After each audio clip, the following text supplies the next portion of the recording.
Hola chicos, buenas tardes. Pues como saben, tenemos programada el día de hoy la clase del Sistema de Justicia Penal y Acusatorio. Espero que ahorita puedan comenzar a acceder a lo que es esta sala. Sí, son parte de los temas los que vamos a ver, inclusive para pues lo que son los productos y los temas que contemplan parte de lo que es la guía de actividades. Entonces, pues sin más por el momento, les doy primero la más cordial bienvenida a esta clase de la materia. Vamos a ver de una manera general de qué se trata, la revisión de algunos temas y pues posteriormente a las dudas que tengan en caso de poder asistir a la clase. Entonces, vemos que el sistema penal se fue conformando en base al antecedente del sistema penal acusatorio, del cual se deriva del año 2008.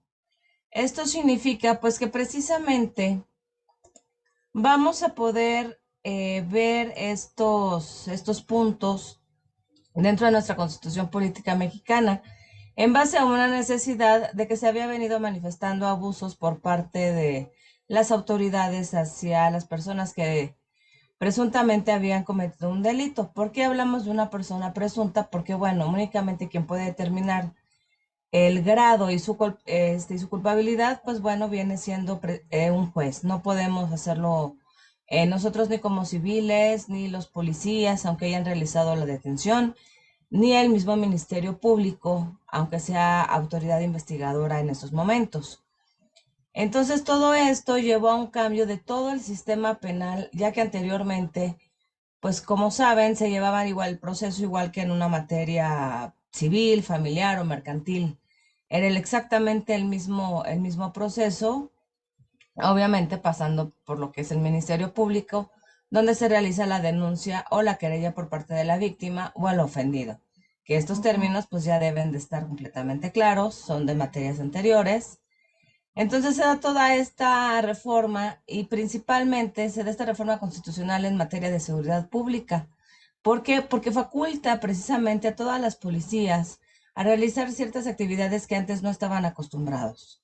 Uno de ellos, pues, es la coadyuvancia con el Ministerio Público en los casos de investigaciones, los tipos de investigación que se van a realizar y lo que es, pues, más que nada la recolección de indicios, porque la coordinación de la zona sí la habían ya realizado hasta cierto punto, hasta ciertos parámetros, pero bueno, ahora ya se tiene que ampliar esta zona de asegurar el lugar de los hechos o lugar de donde se encontró algún cuerpo, por ejemplo, que es el lugar de hallazgo.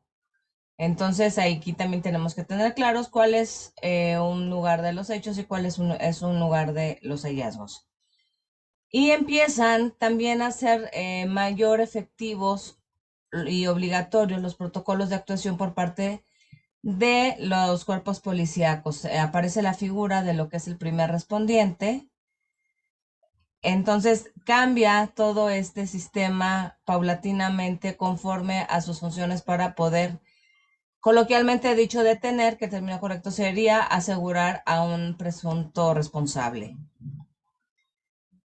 ¿Qué se debe de seguir para estos pasos? Pues bueno, en los casos de flagrancia y en caso de que alguien haya solicitado su apoyo para poder intervenir, pues deben de hacer uso primeramente del comando verbal o el comando de voz en donde se le marca el alto a la persona. En caso de no hacerlo, pues bueno, sí ya es necesario poder realizar lo que es la persecución y el sometimiento usando únicamente la fuerza necesaria para realizar dicho acto. Y también, pues bueno, hacer lo que es la colocación de manos, hacerle la lectura de derechos a la persona, desguardar los objetos de la persona que está siendo asegurada en esos momentos, reportarlo a su base vía radio y posteriormente hacer el traslado inmediato al Ministerio Público para proceder con lo que se conoce coloquialmente como la puesta, que es hacer el registro y hacer la entrega de la persona que fue detenida hacia la misma autoridad.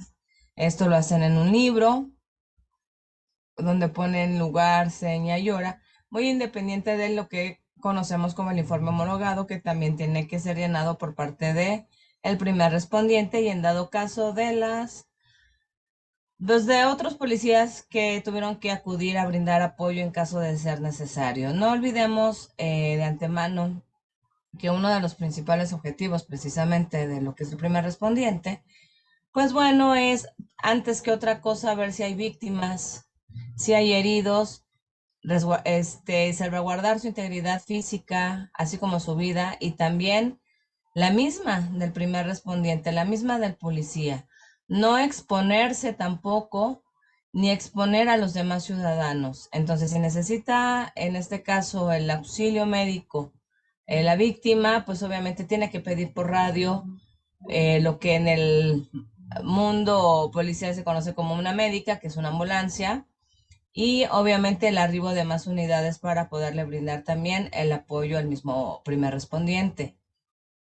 Esa es una de las funciones principales que tiene. Ya posteriormente, pues bueno, se hace el proceso que les acabo de comentar de la detención, lo que es la entrega hacia el Ministerio Público para que se puedan llevar a cabo primeramente las diligencias preliminares, lo que son las investigaciones para poder acudir al juez de control y el cual va a ser el encargado de calificar de legal o no la detención. Entonces, bueno, es una parte del proceso de este sistema. También tenemos lo que son las salidas alternativas al proceso, que esto se pueden dar desde la etapa de la audiencia inicial ante el juez de control o en la etapa intermedia. Inclusive se pueden dar en la etapa de juicio oral sin necesidad de esperarnos a que haya una sentencia. Si tenemos una sentencia condenatoria, entonces ya es inválida estas salidas alternativas al proceso, pero cada una de ellas tiene ciertas especificaciones, las cuales vienen ya definidas en el Código Nacional de Procedimientos Penales. Hoy nos abocaremos un poquito más a una de ellas, ya que es más amplia que las demás. Y en este sentido, pues también lo que es una investigación del delito dentro del sistema acusatorio, la cual abarca varias etapas. Entonces espero pues que esta sesión les esté pareciendo bastante interesante. El sistema acusatorio, si analizamos la razón histórica que dio origen a la creación de este tipo de sistemas, nos daremos cuenta de que fue precisamente para buscar terminar con los abusos y arbitrariedades que se daban en los procedimientos antiguamente, que se empleaban en la Court of Star Chamber y las Courts of High Commission en Inglaterra durante el siglo XVII. Es decir, nació con el fin de impedir abusos de poder por parte del Estado sobre los ciudadanos ingleses. Hoy por hoy, su razón de ser, incorporación a otros procesos penales, sigue siendo la misma, la salvaguarda de los derechos del individuo, que se basa en el respeto de ellos, particularmente en la protección de la libertad, considerada por todo el mundo como lo más sagrado para cualquier persona.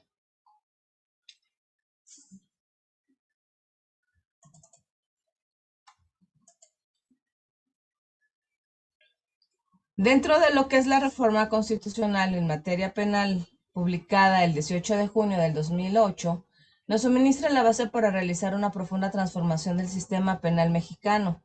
Sus disposiciones tocan varios de los ámbitos sustantivos de dicho sistema, dado que abarcan temas como la seguridad pública, en cuanto a los cuerpos policíacos y la prevención del delito, la procuración de justicia, el trabajo del Ministerio Público, el monopolio de la acción penal que desaparece, al menos en parte, la Administración de Justicia a través de la incorporación de elementos del debido proceso legal y de los llamados juicios orales, y la ejecución de las penas privativas de libertad.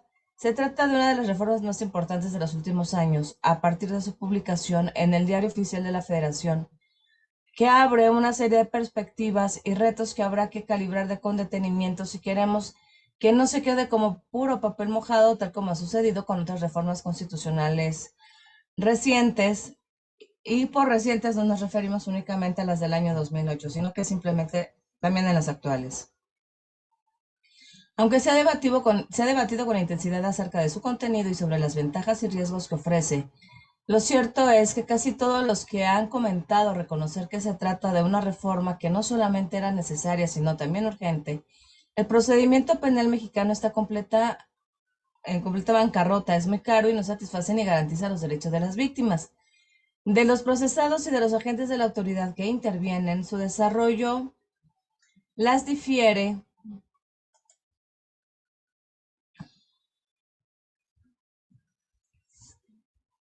en varias etapas que integran el proceso penal, las cuales abarcan desde la prevención de los delitos a cargo de las policías locales principalmente, pasando por la integración de las averiguaciones previas que realizan los ministerios públicos, el desarrollo de la etapa de juicio que corresponde a los jueces penales y la ejecución de las sentencias privativas de libertad que se lleva a cabo en las cárceles y reclusorios de la República, presentan enormes problemas y términos generales están marcadas por una notable ineficacia.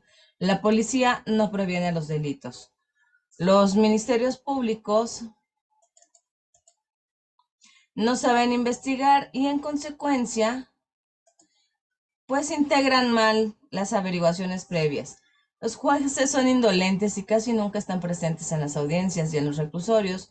Al menos se hace es atender el mandato constitucional que ordena que se logre la reinserción social. Recordemos que este término posteriormente había sido cambiado en varias ocasiones. Primero los tenemos como reclusorios, entonces hablábamos de reclusos, posteriormente por centros de readaptación, pero pues Derechos Humanos intervino, señalando de que no era el término correcto de readaptar a una persona, puesto que no eran inadaptados sociales. Entonces, por eso es que cambia el término a reinserción social. ¿Por qué? Porque lo que se busca dentro de los programas, dentro de estos mismos centros, pues es reinsertar a la persona que ha incumplido con la norma penal y poder entonces volver a integrarse a la sociedad, pero ya como una persona nueva, sin que vea la necesidad de delinquir.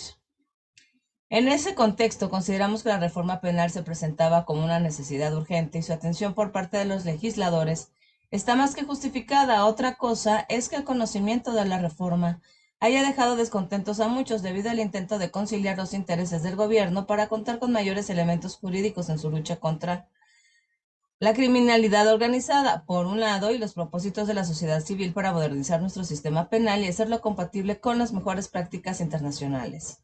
Por el otro, no son dos propósitos que puedan convivir pacíficamente, pero los legisladores se las ingeniaron para meterlos juntos en la reforma. En las páginas que siguen intentaremos ofrecer un esbozo general del nuevo procedimiento penal, tomando como base el contenido el artículo 20 de nuestra Carta Magna, el cual fue objeto de una revisión completa.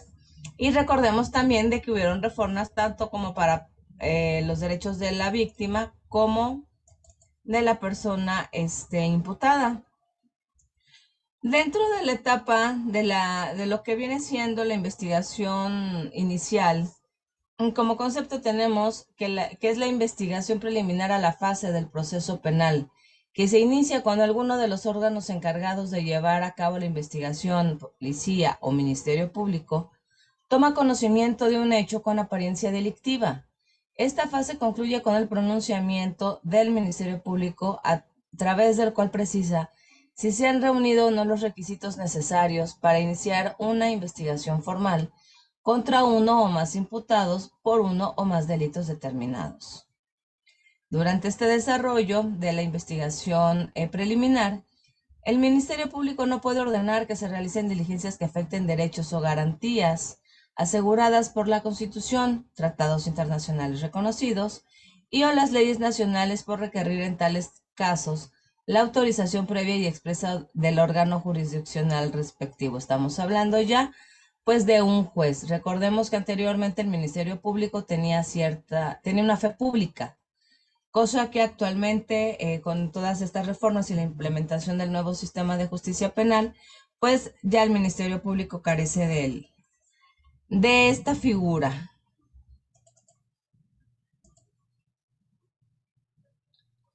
Ok, vamos a ver entonces parte de estas diligencias.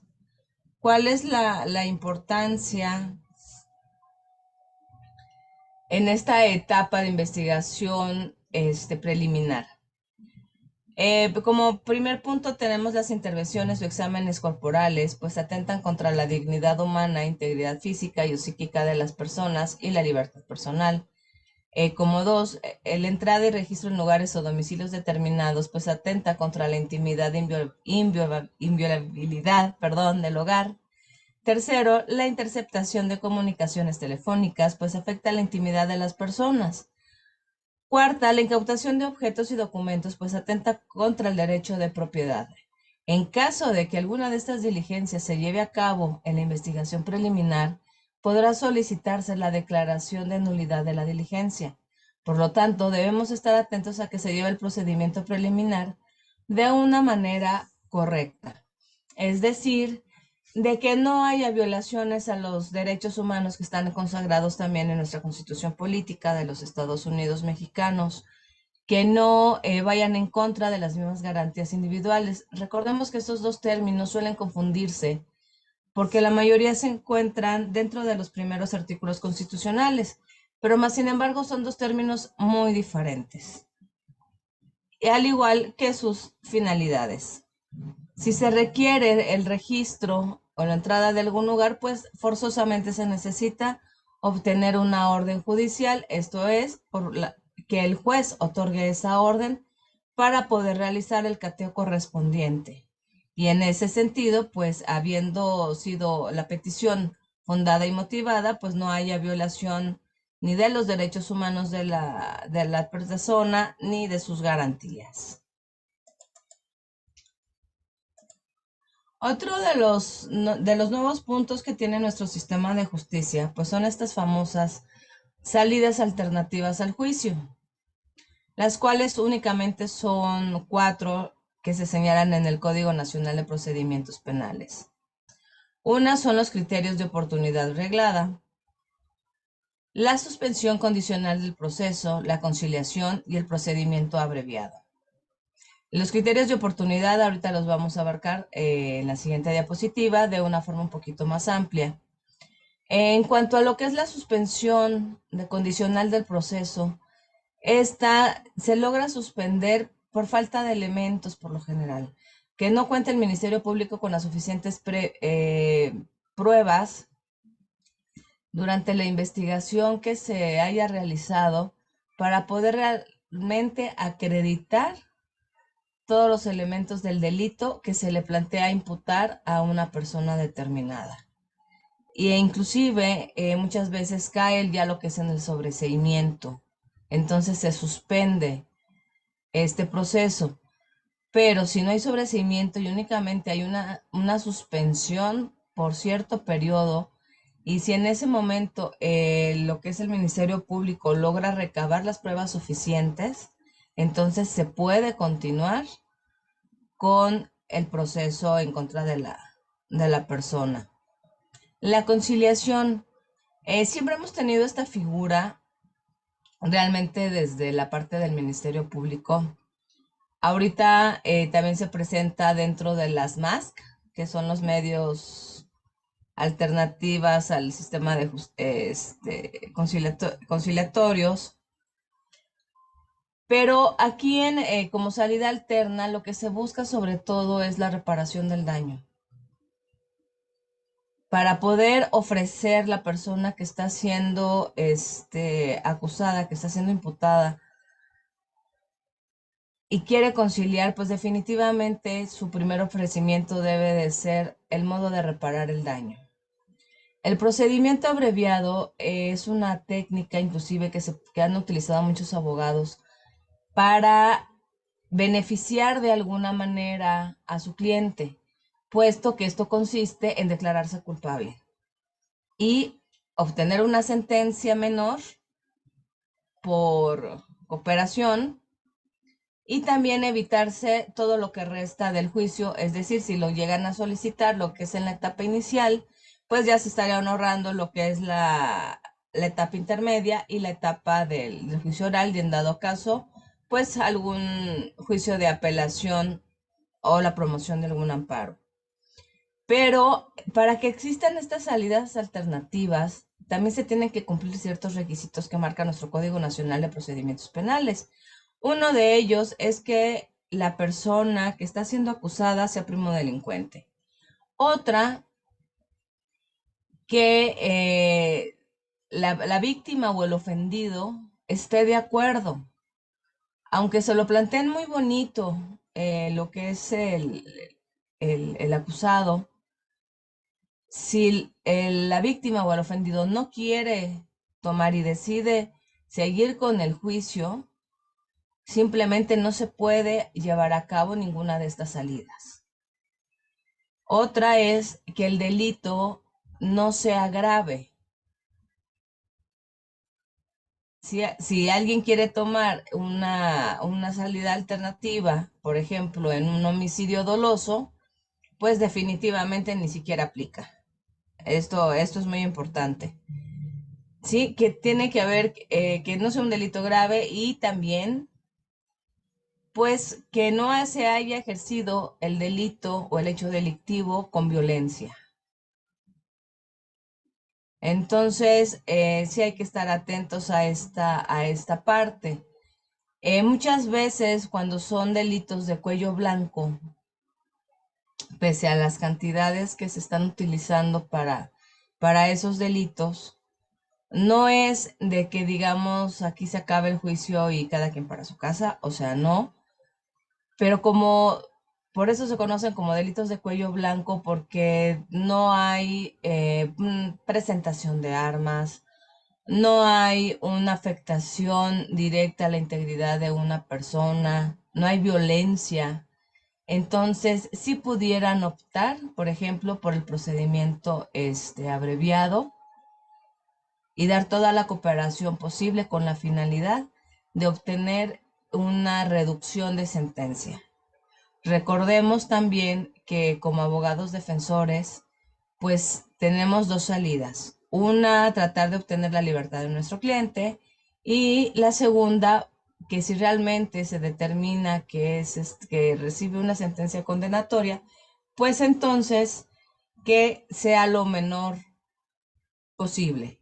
El Ministerio Público siempre va a solicitar la pena máxima y el abogado defensor, que es la pena mínima. Pero también los jueces, perdón, antes de emitir su fallo, pues deben de considerar ciertas reglas, como son, pues, la edad de la persona, el estatus, si fue autor, si fue coautor, si fue copartícipe, o sea, en fin, qué calidad, qué rol presentó en estos hechos delictivos. Entonces, por ejemplo, aquí la delincuencia organizada pues queda fuera definitivamente de estas salidas alternativas. Como les había comentado, pues vamos a ahondar un poquito más en lo que son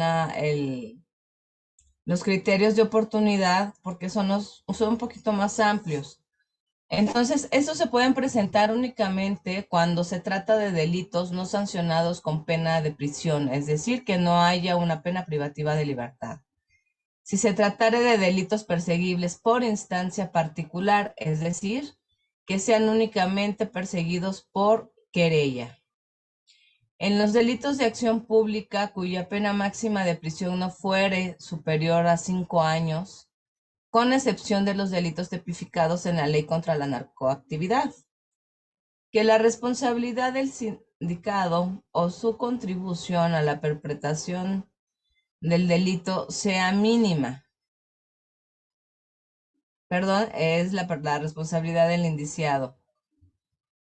O que su contribución a la perpetración del delito sea mínima. Es decir, aquí estamos hablando más que nada de un cómplice, de una complicidad. Que el inculpado haya sido afectado directa y gravemente por las consecuencias de un delito culposo o imprudencial y la pena resulte inapropiada. Es decir, que sea completamente incongruente con el tipo de delito, pero culposo. Si es doloso, no aplica. Y el sexto, que es que el criterio de oportunidad se aplicará por los jueces de primera instancia obligadamente a los cómplices o autores del delito de encubrimiento que presten declaración eficaz contra los autores del delito. de los delitos siguientes que son, pues, contra la salud, defraudación, contrabando, delitos contra la hacienda pública, la economía nacional, la seguridad del Estado, contra la Constitución, contra el orden público, contra la tranquilidad social, cohecho, peculado y negociaciones ilícitas, así como en los casos de plagio o secuestro. Durante el trámite del proceso, aquellas personas no podrán ser sometidas a persecución penal respecto de los hechos que se presten declaración, siempre que su dicho contribuye eficazmente a delimitar la responsabilidad penal de los autores de los mencionados delitos bajo estricta responsabilidad del Ministerio Público, lo que se establecerá en la efectiva investigación del fiscal. En este caso, el juez de primera instancia está obligado a autorizarlo, aplicándose de oficio en esta oportunidad el sobreseimiento correspondiente. Pero ojo aquí, chicos, únicamente, aunque vemos en este punto número 6 que hay delitos que pudieran ser considerados como graves o inclusive federales, sí, por ejemplo, contra la misma Constitución, sí es importante que se tenga claro de que este criterio de oportunidad solo va a aplicar para los cómplices y su grado de complicidad, más no para los autores ni intelectuales ni los autores materiales como tal del delito. Pues les comentaba también de lo que eran algunas funciones que se habían anexado a las de seguridad pública con esta reforma del 2008. Y bueno, uno es que analizada la función policial tiene tres escenarios: en la dependencia policial, en la escena del delito y fuera de la escena del delito. El segundo punto es para mejorar procedimientos policiales. Ellos deben de recibir una capacitación por expertos en el nuevo sistema penal. Tenerlos con las investigaciones, conocimiento del hecho delictuoso, analizar las deficiencias de diligencias policiales y analizar la validación, informe policial, errores y actas. Es decir, esto aplica para lo que es el informe homologado. Y las deficiencias de procedimientos policiales, el cambio de mentalidad que deben de tener ahora, aplicar nuevas estrategias para mejor intervención policial, disminuir sensación de impunidad a las víctimas y a los familiares. ¿Por qué? Porque ya la mayor parte de la ciudadanía pues no confía precisamente en lo que son nuestras autoridades. Pero también vamos a recordar varios puntos. Hemos visto mucho en las noticias que se presentan los cuerpos inclusive ya de la Guardia Nacional, de los policías, y vemos de que no hacen nada, ¿no? Que únicamente están resguardando algún lugar, y muchas veces no es porque no quieran intervenir y porque no lo sepan hacer, sino que recordemos que reciben órdenes, y algunas de ellas es que no intervengan por esta observación que tenemos también de derechos humanos hacia las personas que se están manifestando. Entonces, para poder emitir realmente una opinión, siempre es importante poder analizar ambos lados de la moneda. Esto sí es muy, muy, muy importante, chicos. Esta zona, pues bueno, es dedicada a ustedes para que puedan externar sus dudas y preguntas. Lamentablemente no hubo quórum, pero cualquier duda que tengan me la pueden hacer llegar por medio de la plataforma y con muchísimo gusto los voy a atender.